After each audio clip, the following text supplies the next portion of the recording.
Hello everyone, welcome to this video on the poem Storm on the Island. The poem is perhaps best represented through pictures like the one that you can see on the screen. What can you see? You see a small, squat house perched on the side of a cliff where we can see the elements, the rather ominous elements gathering in the distance. That's the poem in many respects, seeing the conflict between humans, the house in this particular instance, and the gathering storm at sea. Let's take a look at the poem in a little bit more detail. Storm on the island. We are prepared. We build our houses squat, sink walls in rock and roof them with good slate. This wizened earth has never troubled us with hay, so as you see, there are no stacks or stooks that can be lost, nor are there trees which might prove company when it blows full blast. You know what I mean. Leaves and branches can raise a tragic chorus in a gale, so that you can listen to the thing you fear, forgetting that it pummels your house too. But there are no trees, no natural shelter. You might think that the sea is company, exploding comfortably down on the cliffs. But no, when it begins, the flung spray hits the very windows, spits like a tame cat turned savage. We just sit tight while wind dives and strafes invisibly. Space is a salvo. We are bombarded by the empty air. Strange, it is a huge nothing that we fear.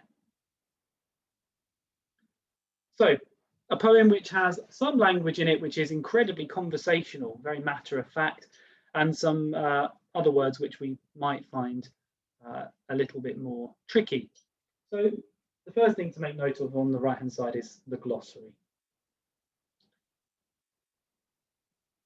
Pause the video now if you need to find time to write those down, and I'll cover them again as we look through the poem.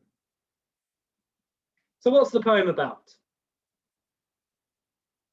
We must remember that poetry is there to be interpreted, and these are interpretations. The top bullet point there is what I think the poem is really about. It's about the eternal conflict between humans and nature.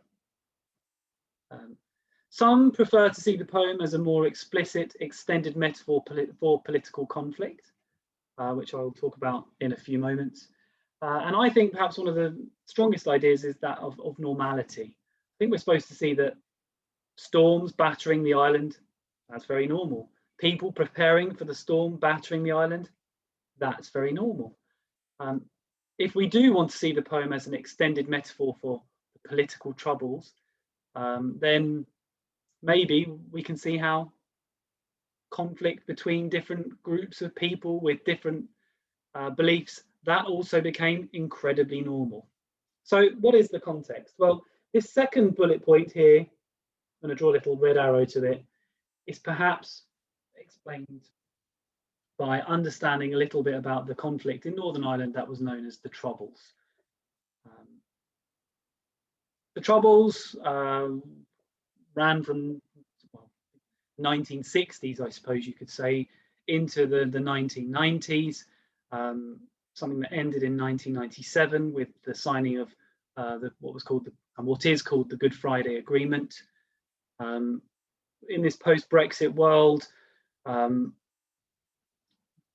sort of place and the situation and the circumstances of Northern Ireland were not easily accommodated or rectified by the break of the United Kingdom of Great Britain and Northern Ireland away from the sort of European movement as it was. Now, some of you will have understanding of this, some of you will not, and this is probably necessarily quite simplified, but the Troubles essentially was a conflict between sort of beliefs, philosophies, typically along what you might call religious lines. And if we are describing something as having sort of religious conflict, it often gets put under the label of sectarian conflict. So, on the one hand, you have in Northern Ireland Protestant people who broadly speaking, seek union with the rest of Great Britain. So union with England, Wales and Scotland, and to remain part of the, you know, the United Kingdom of Great Britain and Northern Ireland. Others in Northern Ireland, typically Catholics, prefer Ireland to become a republic. They want the Republic of Ireland to join with Northern Ireland and to have one united Ireland. This is a conflict which hasn't really gone away. It's just perhaps better hidden under the surface as a consequence of that agreement in 1997, the Good Friday Agreement. Now, I'm not a history teacher, I'm not a politics teacher, I'm a poetry teacher. And that's why I'm not going to spend a huge amount of time sort of considering the extended metaphor for political conflict. Instead, what we will do is prioritize, well, what's the meaning of this particular poem? And therefore, the first bullet point is the one that we'll focus on. Why is this the appropriate way to go? Well, as an English literature teacher in this instance, we're more interested in the meaning of the poem, of course, but also because the man I'm pointing to, Seamus Heaney, he was not an especially political figure. He might have had politics, but his poetry was more concerned with sort of rural life. And through his sort of depiction of rural life, Heaney also revealed something of the human condition. So, Storm on the Island. Let's look at it in a little bit more detail. And we'll do this reasonably quickly. We are prepared. We build our houses squat. That tells us that it's not him, it's not singular, it's collective.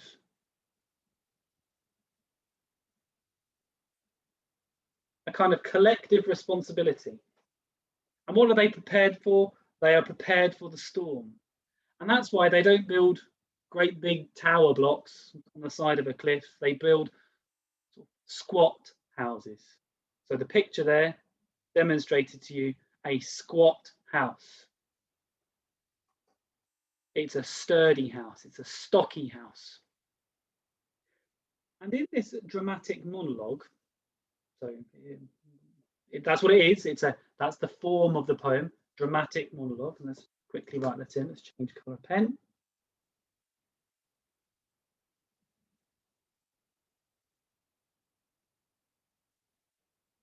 Heaney encourages us to see the difficulties of facing a storm. It's very matter of fact. But one way that they can overcome such storms, the power of nature, is by working as a collective. We are prepared. We build our houses squat, sink walls in rock and roof them with good slate. This wizened earth has never troubled us. Look at your glossary again, wizened, dry and shriveled earth. So this place where food, crops, plants doesn't grow has never troubled us. With hay, never grown any hay. So as you see, there are no stacks or stooks that can be lost. The wind cannot blow away the hay because we never had any hay in the first place. We're being shown here by Heaney how sort of unwelcoming the environment is, how hostile the environment is.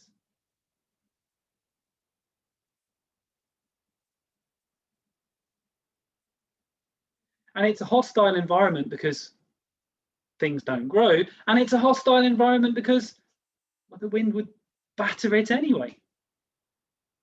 So they can't lose anything. So I think the overall tone of the poem thus far is one of sort of pragmatism. We have a very pragmatic voice.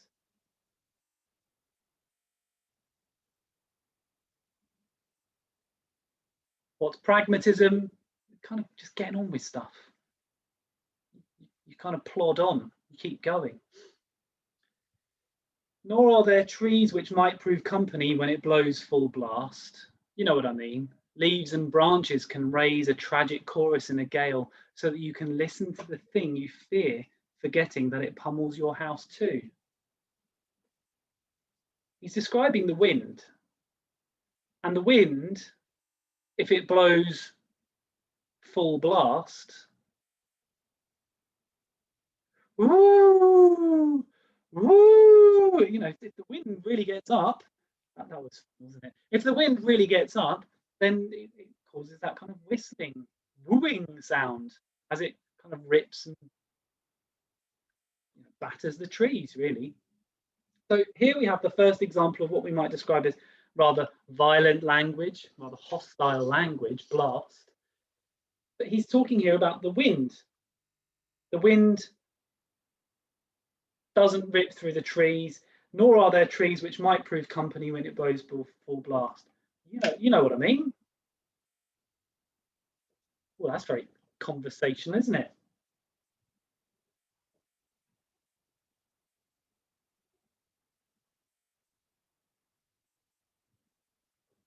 You know what I mean? Well, maybe I do know what he means, and maybe I don't know what he means. But I'm being encouraged to sort of join in. I'm being encouraged to feel like I belong. You know what I mean? Okay, that's what most people do, don't they? They go, yeah, yeah, of course. Leaves and branches can raise a tragic chorus in a gale so that you can listen to the thing, the wind, that you fear. So you fear the wind, and he's almost talking about here how they're so prepared that even the natural world around them has not, it doesn't allow them to grow anything and doesn't allow them to have any trees there. So there's a sense that the world is almost, the environment that they live in is hostile, but that's appropriate. Because if they did have crops and if they did have trees, the crops would be blown away and the trees would encourage fear to build.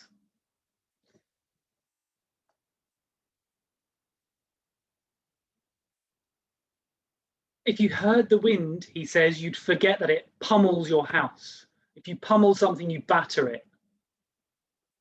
I don't know, you've got a brother or sister and you fight. Hopefully you don't. But you pummel them, you batter them.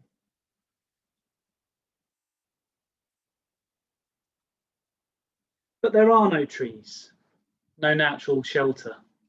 So again, the hostile environment is being reinforced through the absence of no natural shelter. You might think the sea is company. Oh, you might think the sea is a friend, company, like a pal, exploding comfortably down on the cliffs. But no.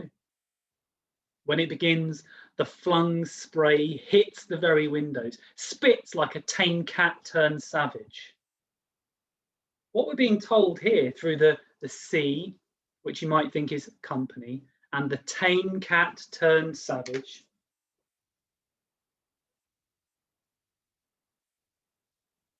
is how what can appear friendly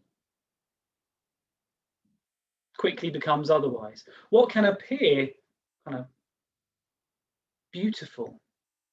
Now let's go back to that image very briefly. Imagine the sun's out. We go, oh gosh, isn't it beautiful? We think, gosh, isn't the sea wonderful? And we forget about the danger of it. He's talking here about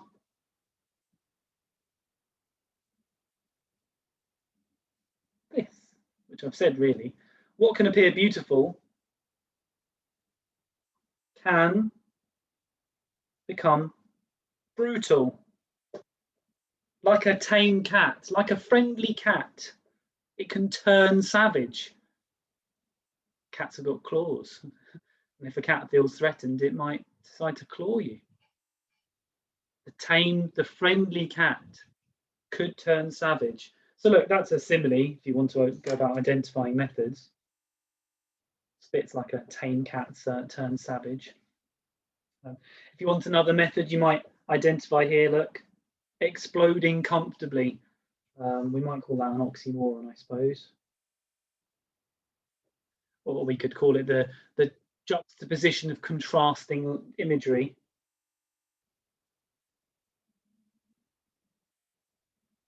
Can anything truly explode comfortably? We think, gosh, isn't that jarring? So he's talking here about how you might think that what is beautiful can never harm you. And he's saying that's not true, but they know it. And they know that. And how do we know that they know? We just sit tight. We wait. We just sit in. We sit tight while the wind dives and strafes invisibly. Space is a salvo. We are bombarded by the empty air.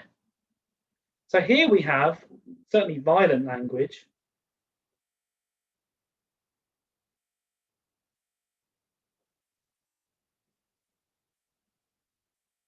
Which we might be able to call violent or militaristic imagery. Because our glossary here tells us what these things mean.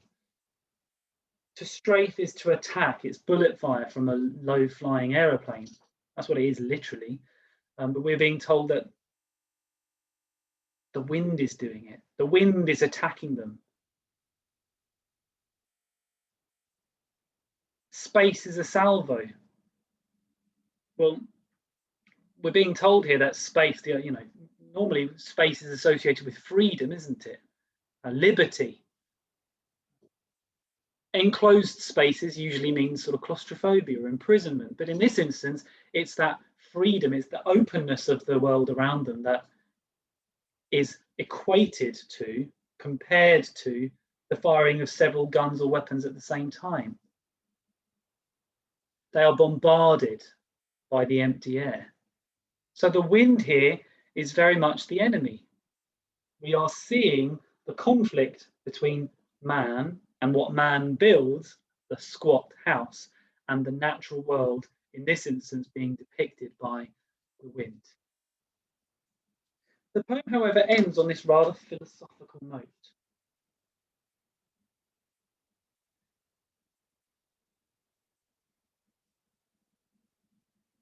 And the philosophical ending helps to reinforce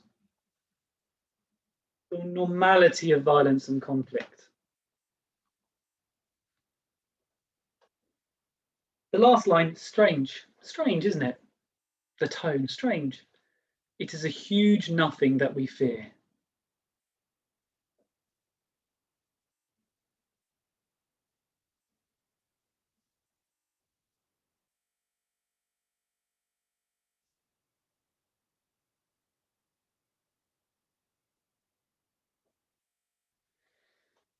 Is it the case that the speaker has seen it all before?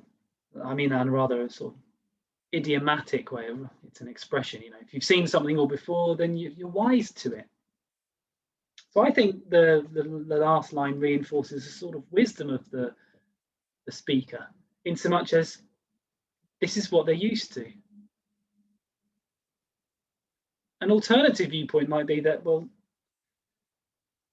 if you can't see the wind, you can't see it, can you? You just see the effects of the wind. You see what the wind does to the trees, for instance. If the tree moves, that means that the wind has moved it. We can't actually see wind. He's talking here about how they fear the wind, but also how maybe they shouldn't fear it. It's nothingness. There's also not anything that they can do about it.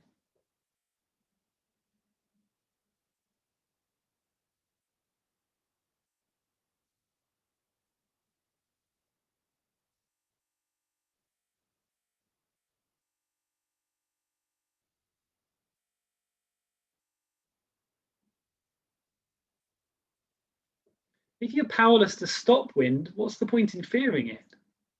If you can't have control over it, then it just becomes irrational. And the very matter of fact, the conversational, colloquial tone of the poem sort of seems to reinforce that pragmatism, that fear would be rather redundant.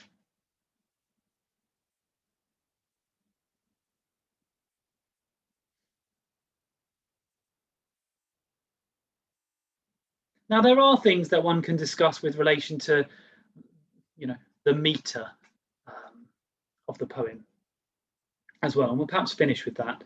And I'll give a couple of examples. The first line of the poem uses the colon, and the colon acts as a form of caesura. Caesura being a pause in the middle of a line. What we have to do is consider, well, what's the effect of the pause in the middle of the line? In this instance, it's to literally act as a break where a statement then follows. We are prepared, colon, statement. We build our houses squat, sink walls in rock and roof them with good slate. So in this instance, the caesura is to kind of take breath before the storm hits. And I think that's what the caesura throughout the poem is doing much of the time. If we have a pause here, in this instance, it's just to sort of mirror the kind of the conversational style of the poem, the conversational tone of the speaker. So we have caesura. But then there are other times when we have rather obvious examples of enjambment.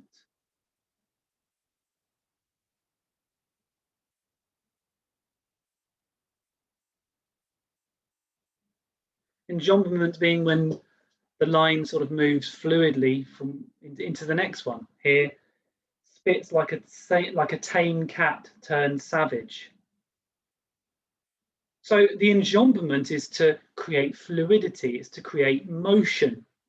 And perhaps throughout the poem where we have enjambment is to capture the constant motion of the storm, the weather, the wind.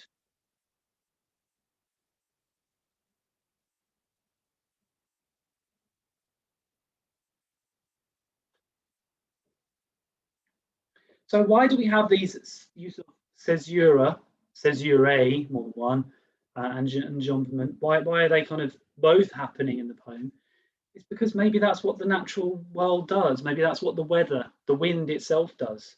When we have a pause in the middle of a line, caesura, maybe it's kind of building up. It's pausing. There's a lull in the storm.